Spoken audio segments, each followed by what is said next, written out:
Hello दोस्तों, स्वागत है आपको अपने चैनल ईडीयू 360% में। चलिए आज हम ईआईएम का नेक्स्ट लेक्चर लेके आए हैं, जिसमें हम कवर करेंगे पीएमएमसी यानी परमानेंट मैग्नेट मूविंग कॉइल। तो चलिए हम देखते हैं पहले इसका कंस्ट्रक्शन कैसे होता है, यानी इसका डायग्राम क्या होता है। देखिए, परमानेंट मैग्नेट मूविंग कॉइल में कौन सी मैग्नेट यूज होती है? परमानेंट मैग्नेट, नॉर्थ पोल और इसका साउथ पोल ये है।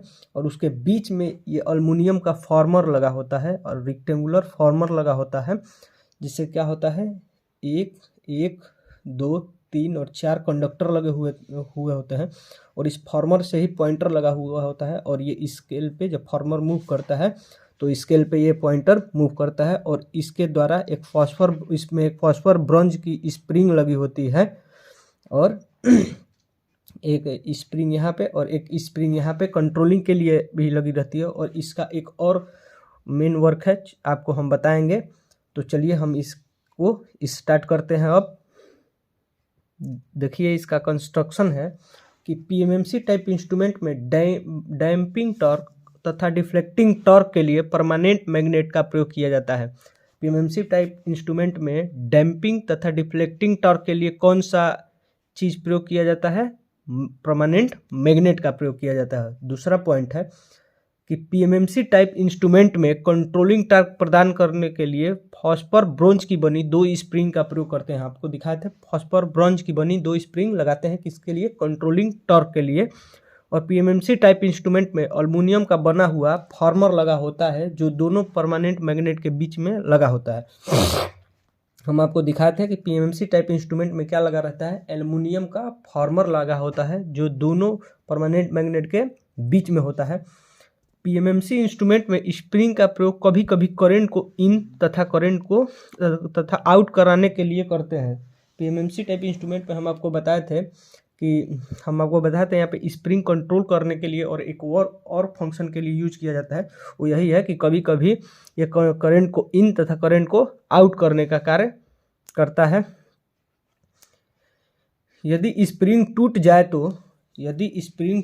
तो मीटर में बनने वाला टॉर्क का वैल्यू 0 हो जाएगा। यदि कभी कभी स्प्रिंग टूट जाता है तो मीटर में बनने वाला टॉर्क का वैल्यू 0 हो जाता है, यानी कि पीएमएमसी डिफ्लेक्शन नहीं देगा।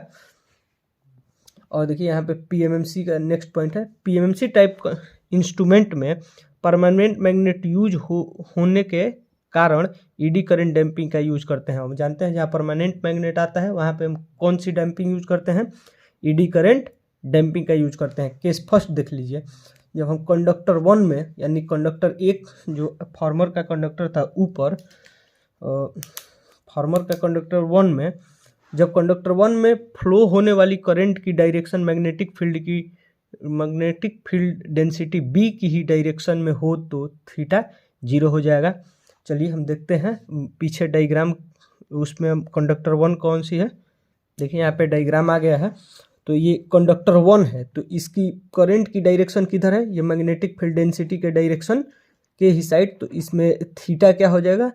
0 हो जाएगा। थीटा क्या हो जाएगा? 0 हो जाएगा। और सेम कंडीशन है ये कंडक्टर 2 के लिए। ये कंडक्टर 2 का करंट, कंडक्टर 2 में करंट की डायरेक्शन का किधर है? इधर। और मैग्नेटिक फील्ड की डायरेक्शन इधर है। तो यहाँ पे थीटा क्या हो जाएगा? 180 डिग्री। और यहीं पे आपको बता देते हैं कि कंडक्टर 4 के लिए ये कैसा है? मैग्नेटिक फील्ड डेंसिटी का डायरेक्शन इस साइड है और करंट का डायरेक्शन ऊपर है, यानी इसमें कंडक्टर 4 में थीटा कितना हो जाएगा? 90 डिग्री। और यहाँ पे मैग्नेटिक फील्ड का डायरेक्शन नीचे की तरफ है, और मैग्नेटिक फील्ड का डायरेक्शन इधर है और करंट का डायरेक्शन नीचे है। तो यहाँ पे थीटा कितना हो जाएगा? 270 डिग्री। तो चलिए अब स्टार्ट करते हैं। देखिए, तो पहले कंडक्टर में हम लोग देख लिए कि क्या होता है, थीटा 0 होता है। तो यहाँ इस पे लगने वाला फोर्स क्या होगा? NBIL sign theta. और थीटा चूंकि 0 है तो थीटा 0 पे साइन का वैल्यू कितना होता है? 0 होता है। तो कंडक्टर F पे कोई भी फोर्स नहीं लगेगा, कंडक्टर 1 पे कोई भी फोर्स नहीं लगेगा। और देखिए कि सेकंड, जब कंडक्टर 2 में फ्लो होने वाली करंट की direction magnetic field density B की अपोजिट हो। अब देखिए उसके नीचे वाला कंडक्टर है, उसमें क्या है कि थीटा 180 डिग्री है। तो यहाँ पे F = NBIL साइन थीटा, और यहाँ पे साइन 180 का वैल्यू 0 होता है। तो यानी कि जो सेकंड वाली कंडक्टर है उस पर भी फोर्स नहीं लगेगी, जिसके कारण उसमें भी कोई टॉर्क नहीं लगेगा, जीरो हो जाएगा उसमें भी फोर्स। चलिए केस थर्ड देखते हैं। केस थर्ड है दोस्तों कि जब कंडक्टर में फ्लो होने वाली करंट की direction magnetic flux density B के 90 के एंगल पे हो तो देखिए, जब केस थर्ड में देखे थे कि जो कि करंट के फ्लो के डायरेक्शन मैग्नेटिक फ्लक्स डेंसिटी के डायरेक्शन के कहाँ था, 90 डिग्री पे था, तो यहाँ पे साइन 90 का वैल्यू 1 हो जाता है, यानी F equal to N B I L sine theta. और इस पे जो थर्ड पे फोर्स लगेगा वो मैक्सिमम फोर्स लगेगा। और वहीं कंडक्टर 4 में जब कंडक्टर 4 में फ्लो होने वाली करंट की direction magnetic field density B से 270 डिग्री के एंगल पे हो तो थीटा कितना हो जाएगा 270, और F equal to N B I L sine theta, तो F4 कितना हो जाएगा मैक्सिमम हो जाएगा। लेकिन माइनस में मैक्सिमम होगा, 270 हो जाएगा तो मैक्सिमम होगा, लेकिन साइन निगेटिव आ जाएगा। लेकिन F4 का वैल्यू F3 के अपोजिट डायरेक्शन में होगा, तो क्या कर जाएगी, मूव कर जाएगी। अब देखिए इसका वर्किंग प्रिंसिपल क्या होता है। वर्किंग प्रिंसिपल, जिस करंट को मेजर करना हो उसे जब पीएमएमसी से पास कराते हैं तो पीएमएमसी इंस्ट्रूमेंट के फार्मर में फ्लक्स का प्रोडक्शन होता है। जब हम उसे पास कराते हैं तो पीएमएमसी इंस्ट्रूमेंट के फार्मर में क्या होता है, उसका फ्लक्स का प्रोडक्शन होता है। चूँकि एल्युमिनियम फार्मर परमानेंट मैग्नेट के बीच में स्थित है, अतः फार्मर पर एक बल F equal to N B I L sine theta कार्य करेगा। तो फार्मर पे कौन सा बल कार्य करेगा, F equal to N B I L sine theta. और इस बल के इफेक्ट से एल्युमिनियम फार्मर रोटेट करने लगती है और रीडिंग प्राप्त हो जाती है। और इसके वजह से क्या होगा कि एल्युमिनियम फार्मर रोटेट कर जाएगा और रीडिंग प्राप्त हो जाएगी। ये देखते हैं आगे। देखिए पीएमएमसी टाइप इंस्ट्रूमेंट में टार्क का इक्वेशन, पीएमएमसी टाइप इंस्ट्रूमेंट में टार्क का इक्वेशन कैसा होता है, तो हम जानते हैं force equal to N B I L sine theta होता है। और यहाँ पे साइन थीटा मान लीजिए मैक्सिमम है 1, तो F equal to N B I L हो जाएगा। और यहाँ पे टार्क क्या होता है, फोर्स इंटू डिस्प्लेसमेंट, तो या फोर्स इंटू दूरी या फोर्स इंटू डिस्प्लेसमेंट ही ले लीजिए। तो टार्क यहाँ पे फोर्स का value N B I L sine theta रख दीजिए, यहाँ पे एन बी आई एल रख दीजिए, तो N B I L into D. और हम जानते हैं लेंथ इंटू ब्रेथ, मान लीजिए कि ये लंबाई है और ये दूरी क्या है, चौड़ाई है, तो लेंथ इंटू ब्रेथ क्या हो जाता है, एरिया हो जाता है। तो हम यहाँ पे टी डी क्या हो जाएगा, tau D is equal to N B I A. और हम जानते हैं कि किसी भी इंस्ट्रूमेंट को अगर एक बार बनाया गया तो उसमें नंबर ऑफ टर्न फिक्स हो जाएंगी, और वो जितनी टर्न हो जाएंगी उसमें क्या हो जाएगी, मैग्नेटिक फील्ड डेंसिटी भी फिक्स हो जाएंगी और उसका एरिया भी फिक्स हो जाएगा, ये कभी बदलेगा नहीं। इसलिए where N B A constant हो जाएगा, अब T G directly proportional to I हो जाएगा। अतः पीएमएमसी टाइप इंस्ट्रूमेंट में डिफ्लेक्टिंग टार्क का मान करंट के प्रोपोर्शनल होता है। अतः पीएमएमसी टाइप इंस्ट्रूमेंट में डिफ्लेक्टिंग टार्क का मान किसके प्रोपोर्शनल होता है, करंट के प्रोपोर्शनल होता है। तो पीएमएमसी टाइप का इंस्ट्रूमेंट का स्केल लीनियर होता है, और यही कारण है कि पीएमएमसी टाइप का इंस्ट्रूमेंट का स्केल कैसा होता है, लीनियर होता है, अर्थात प्रत्येक रीडिंग के बीच में समान दूरी होती है। और पीएमएमसी टाइप इंस्ट्रूमेंट का ग्राफ देख लीजिए, यहाँ पे टॉर्क और करंट के बीच का ग्राफ क्या है, लीनियर है। चलिए आगे देखते हैं इसका एडवांटेज और डिसएडवांटेज।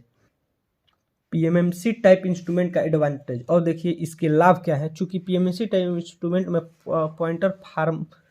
पॉइंटर तथा फार्मर दोनों एल्युमिनियम के बने होते हैं, जिससे इसका वेट कम हो जाता है, पहले इसका भार कम हो जाता है। क्यों, क्योंकि ये सब पॉइंटर और फार्मर किसके बने होते हैं, एल्युमिनियम के।